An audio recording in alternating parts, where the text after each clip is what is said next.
जय हिंद। स्वागत है भगत सिंह जी के क्लास में।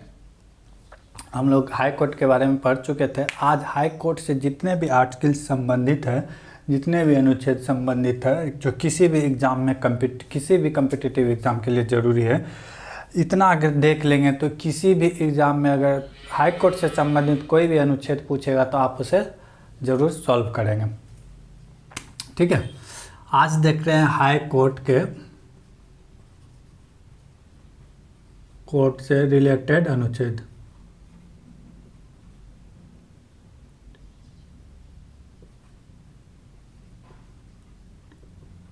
आर्टिकल्स, ठीक है। पहला अनुच्छेद क्या कहता है? 214 कहता है कि भारत के प्रत्येक राज्य में हाई कोर्ट होना चाहिए। क्या होना चाहिए?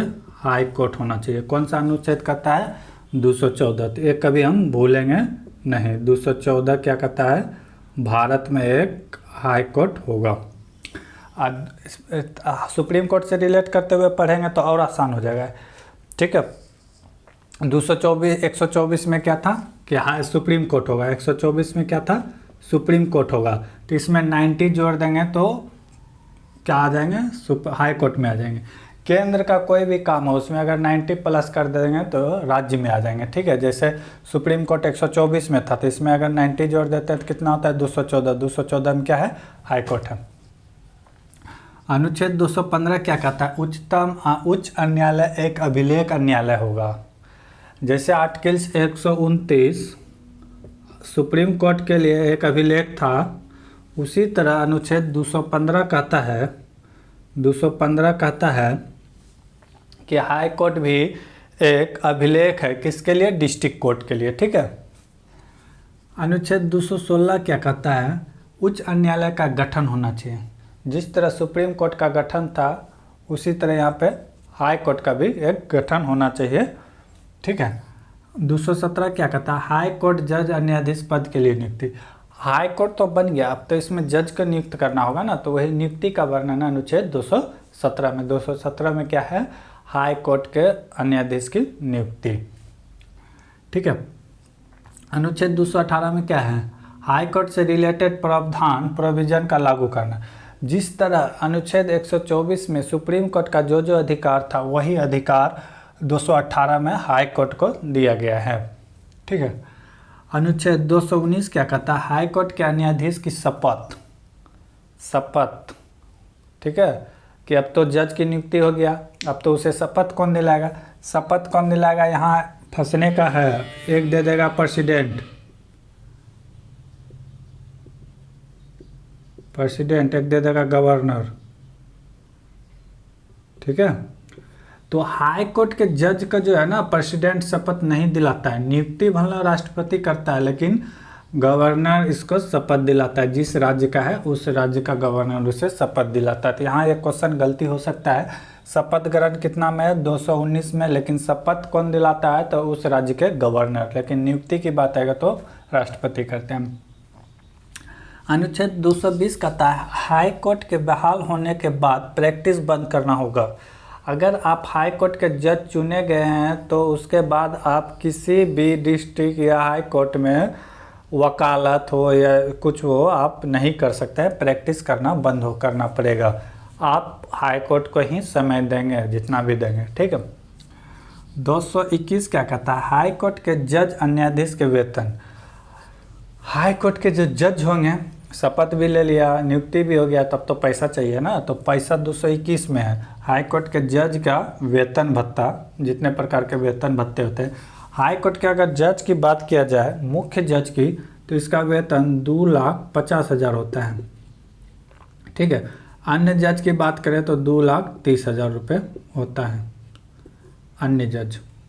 लेकिन इसमें जजों की संख्या फिक्स नहीं रहती। जैसे सुप्रीम कोर्ट में जजों की संख्या 34 था, 33 + 1, तो लेकिन हाई कोर्ट में जज की संख्या फिक्स नहीं है, बढ़ भी सकता है घट भी सकता है।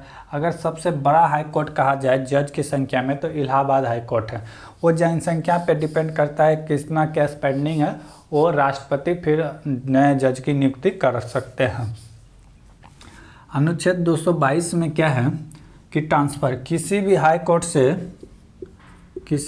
कोर्ट से दूसरे हाई कोर्ट में जज का ट्रांसफ़र किया जा सकता है। मान लिया जाए कलकत्ता हाई कोर्ट में काम का लोड ज़्यादा है, ठीक है, पटना हाई कोर्ट में काम उतना नहीं है, तो राष्ट्रपति पटना हाई कोर्ट के जज को कलकत्ता हाई कोर्ट का जज यानी कलकत्ता हाई कोर्ट में ट्रांसफ़र कर सकता है। ऐसी कोई बात नहीं है। अनुच्छेद कितना 222 में वर्णन है कि जजों का एक हाई कोर्ट से दूसरे हाई कोर्ट में ट्रांसफ़र किया जा सकता है, अनुच्छेद 222 में, ठीक है। 223 क्या कहता है, कार्यवाहक मुख्य न्यायाधीश की नियुक्ति। अगर काम का बोझ ज़्यादा बढ़ जाए तो ऐसे सिचुएशन में कार्यवाहक, ठीक है, कार्यवाहक मुख्य न्यायाधीश की नियुक्ति किया जा सकता है, या जो प्रेजेंट मुख्य न्यायाधीश थे उसकी मृत्यु हो जाती है या बीमार हो या कहीं चले गए हों, तो वैसे समय में कार्य को सही रूप से चलाने के लिए कार्यवाहक मुख्य न्यायाधीश को चीफ जस्टिस को नियुक्त कर सकते हैं, अनुच्छेद 223 कहता है। 224 कहता है कि अतिरिक्त एवं कार्यवाहक न्यायाधीश की नियुक्ति। अगर काम का बोझ बढ़ जाए तो अतिरिक्त जजों की नियुक्ति कर सकते हैं, या कार्यवाहक जैसे काम खत्म होगा तो उसे हटा सकते हैं, तो ऐसे जजों की नियुक्ति कर सकते हैं, अनुच्छेद 224 कहता है।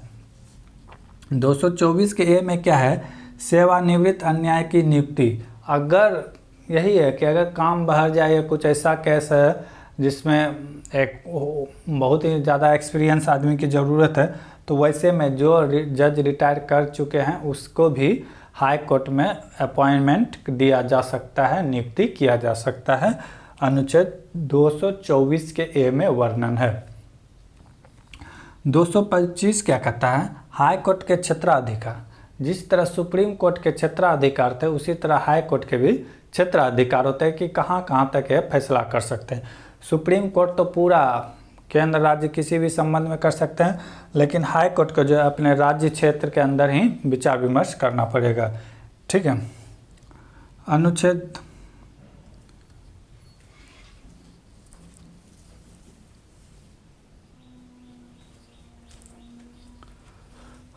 226 कहता है, 225 तो हाँ क्षेत्राधिकार, 226 कहता है कप्तीय याचिका जारी करने का अधिकार हाई कोर्ट को है। ये क्या है, ये तो रीट जारी कर सकता है। अगर मौलिक अधिकार में किसी प्रकार का हनन होता है तो ये रीट जारी कर सकता है। रीट 5 प्रकार के रीट जारी कर सकते हैं, ठीक है, अनुच्छेद 226 में वर्णन है।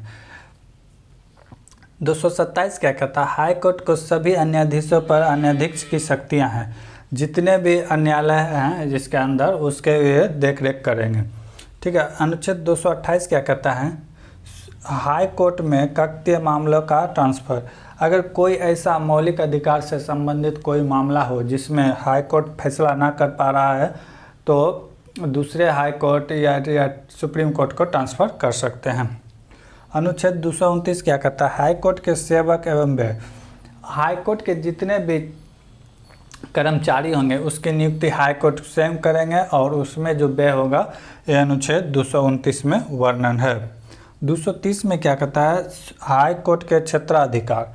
हाई कोर्ट का क्षेत्राधिकार कहाँ कहाँ होगा वो बताया गया है, ठीक है। अनुच्छेद 231 क्या कहता है कि 2 या 2 से अधिक राज्यों के लिए एक ही हाई कोर्ट साझा किया जा सकता है। जैसे छोटे छोटे राज्य हैं तो उसका हाई कोर्ट साझा किया जा सकता है। जैसे असम का हाई कोर्ट है गुवाहाटी, तो इसमें गुवाहाटी, अरुणाचल प्रदेश, मिजोरम, नागालैंड 4 राज्य का फैसला होता है। तो ये डिपेंड करता है कि उस राज्य की जनसंख्या और वहाँ के केस के बारे में। तो जितने अनुच्छेद थे सब का सारे के सारे देख लिए, ये हाई कोर्ट से रिलेटेड थे। अगर कोई भी एग्ज़ाम में आ जाए तो छूटेगा नहीं, इससे आगे अनुच्छेद है ही नहीं हाई कोर्ट से संबंधित। तो ठीक है, देख लिए। अब अगले क्लास में हम लोग कुछ और देखेंगे। तब तक के लिए जय हिंद।